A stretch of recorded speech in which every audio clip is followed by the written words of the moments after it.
Bonjour tout le monde, je suis contente de vous retrouver aujourd'hui pour une nouvelle vidéo. Aujourd'hui, nouveau tuto pour faire un fond plein de textures et de couleurs, avec plusieurs techniques. J'espère que ça vous plaira. Alors pour faire le fond du fond des textures, qu'on verra en transparence, j'ai commencé par mélanger plusieurs dégradés de marron et de noir, que j'ai largement dilué avec du liant et de l'eau. J'ai pas mis seulement de l'eau de manière à ce que ça reste un peu épais et que ça tienne sur la toile et que je puisse l'étaler avec le couteau. Et donc je l'étale avec le couteau et c'est suffisamment dilué pour qu'on voit quand même à travers et que ça laisse des traces pas trop sombres. Et je voulais pas non plus mélanger avec le blanc parce que ça aurait pas été de la même couleur, ça aurait été plus pastel et c'est pas ça que je voulais non plus.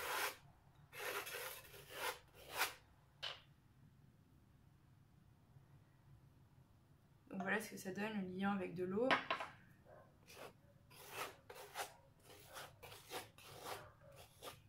Et donc c'est une matière qui colle à la toile aussi, donc comme ça c'est pratique.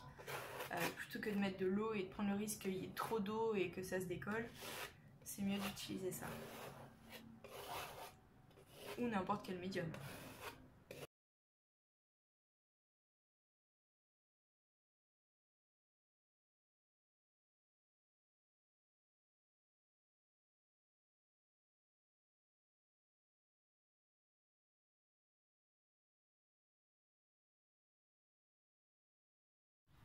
Ensuite j'égalise un peu les traces de manière à ce qu'il y en ait partout, que ça fasse pas de grosses traces comme ça en plein milieu, voilà, donc j'en fais un petit peu partout.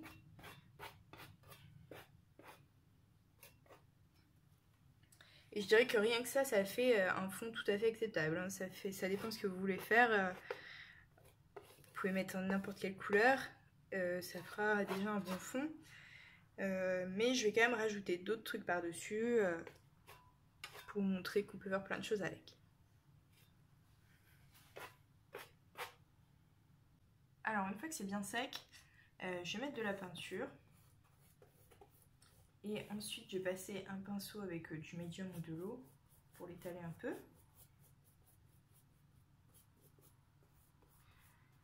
Donc je vais mettre de la peinture comme ça un peu partout. Mais je vais quand même faire par zone pour pas que ça ait le temps de sécher.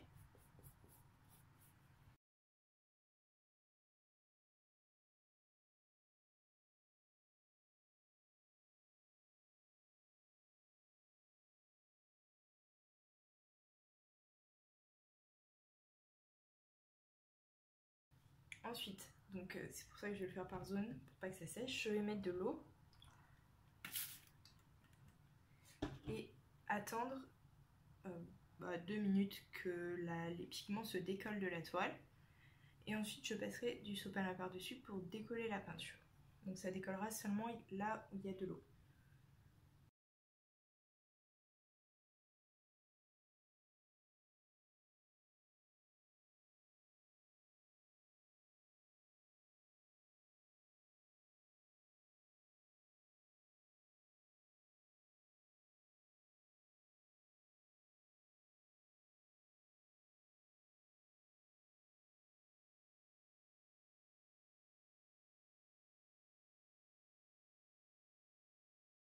Alors le mieux c'est d'appuyer doucement pour seulement envoyer des gouttes parce que le jet, je pense que ça va décoller trop de peinture. Et en appuyant doucement, ça envoie des gouttes de différentes tailles, donc c'est bien.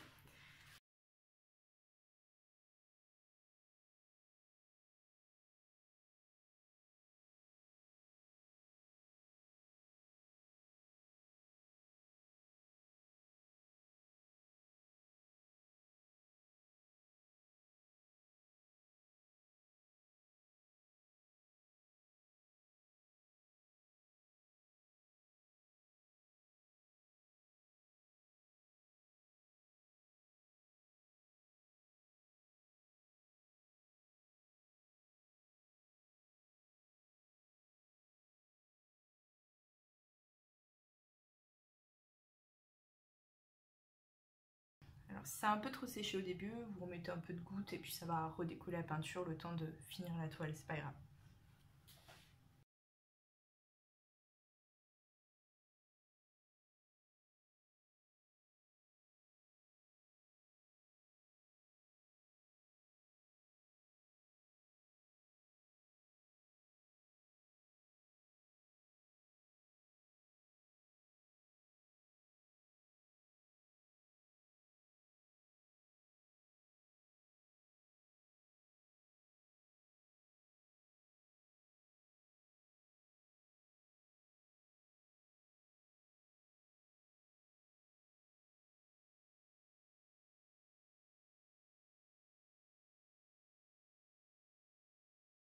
Ensuite, une fois que la couche de peinture est sèche, mais que quand même les gouttes d'eau ne le sont pas, je vais passer du sopalin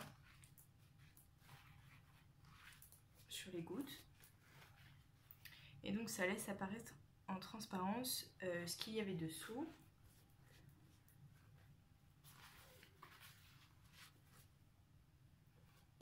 Pour ajouter encore plus de contraste et de texture au tableau.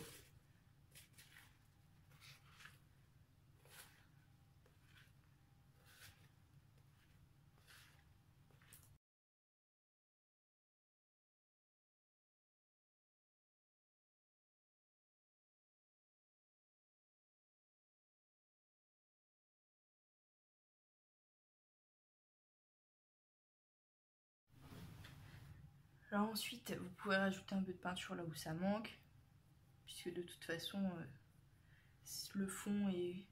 on voit plus rien, donc si vous rajoutez un petit peu de peinture par-dessus, ça se verra pas plus qu'autre chose. Et s'il manque des gouttes, s'il y a des endroits où il n'y a pas assez de trous, vous pouvez aussi rajouter de l'eau, puisque l'acrylique n'est pas encore sèche en profondeur, donc ça va se redécoller sans problème.